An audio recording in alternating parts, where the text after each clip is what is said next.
Günaydın, hoş geldiniz. Nasılsınız, iyi misiniz?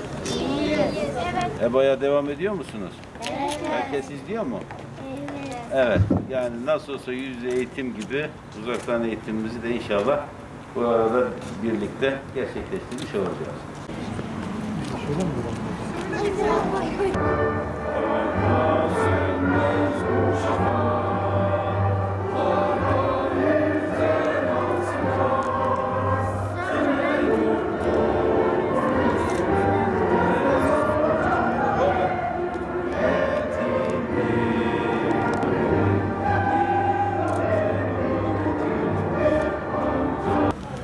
Bilindiği gibi 2019 Mart ayından itibaren bütün yurdumuzda öğrencilerimizle yüz yüze eğitimden maalesef mahrum kaldık.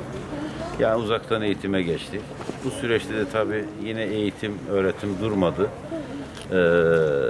Sayın Bakanımızın önderliğinde EBA, Eğitim Bilişim Ağı, Eğitim Bilişim Destek Ağı sisteme konularak bütün öğrencilerimizin evlerine kadar, odalarına kadar girildi.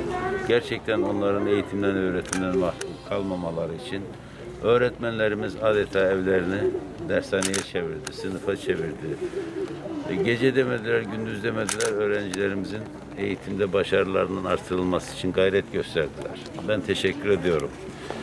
Bilindiği gibi her pazartesi ve cuma günü, pazartesi günü okullarımız eğitime, öğretime başladığı saatlerde, cuma günleri de tahtile girdiğimiz saatlerde ülkemizin kurtuluş sembolü olan İstiklal Marşımızı okuruz. İstiklal Marşımızla yine eğitim öğretimi hafta sonu kapatırız. Hakikaten bunun özlemi içerisindeyiz. Çocuklarımızla yüz yüze eğitimi yapmanın özlemi içerisindeyiz. Bu nedenle bir farkındalık oluşturabilmek için, bu özlemimizi az da olsa giderebilmek için tüm yurdumuzda olduğu gibi biz de bugün yönetici arkadaşlarımla 23 Nisan İlkokulu'na gelerek böyle bir oluşumun içinde bulunduk. Hakikaten öğrencilerimizi ve bu günleri çok özlüyoruz.